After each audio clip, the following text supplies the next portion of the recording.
ಎಲ್ರಿಗೂ ನಮಸ್ಕಾರ. ನಾನು ವೈಷ್ಣವಿ. ಇವತ್ತಿನ ರೀಡಿಂಗ್ ಗೈಡೆನ್ಸ್ ಆಗಿರುತ್ತೆ. ಸೊ ನಿಮ್ಮ ಮನಸ್ಸಿನಲ್ಲಿ ಯಾವುದೋ ಒಂದು ಪ್ರಶ್ನೆ ಇರಬಹುದು, ಗೊಂದಲ ಇರಬಹುದು, ಆ ಯೂನಿವರ್ಸ್ ಈ ಕಾರ್ಡ್ ಮೂಲಕ ನಿಮ್ಗೆ ಉತ್ತರವನ್ನ ಕೊಡ್ತಾ ಇದೆ. ಸೊ ಈ ರೀಲ್ ನಿಮ್ಗೆ ಸಿಕ್ಕಿದೆ ಅಂದ್ರೆ ಅದು ರ್ಯಾಂಡಮ್ ಅಂತೂ ಖಂಡಿತ ಅಲ್ಲ.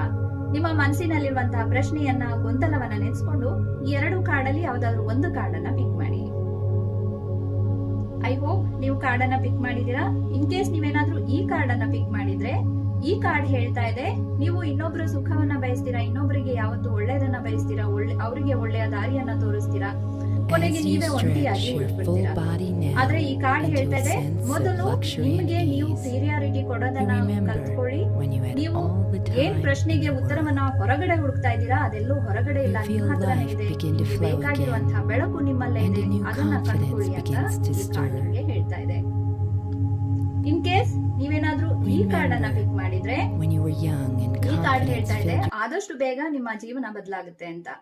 ಅಂದ್ರೆ ವೀಲ್ ಕೆಳಗಡೆ ಇದ್ರೆ ಮತ್ತೆ ಮೇಲೆ ಹೋಗ್ಲೇಬೇಕು ಅಲ್ವಾ? ಹಾಗೇನೆ ನಿಮ್ಮ ಜೀವನ ಇವಾಗ ಎಷ್ಟೇ ಕೆಟ್ಟ ಪರಿಸ್ಥಿತಿಯಲ್ಲಿ ಇದ್ರೂ ಕೂಡ ಆದಷ್ಟು ಬೇಗ ಅದು ಬದಲಾಗುತ್ತೆ, ಆದಷ್ಟು ಬೇಗ ನಿಮ್ಮ ಭಾಗ್ಯದ ಬಾಗಿಲು ತೆಗೆಯುತ್ತೆ ಅಂತ ಈ ಕಾರ್ಡ್ ಹೇಳ್ತಾ ಇದೆ. Trust the timing, trust the process.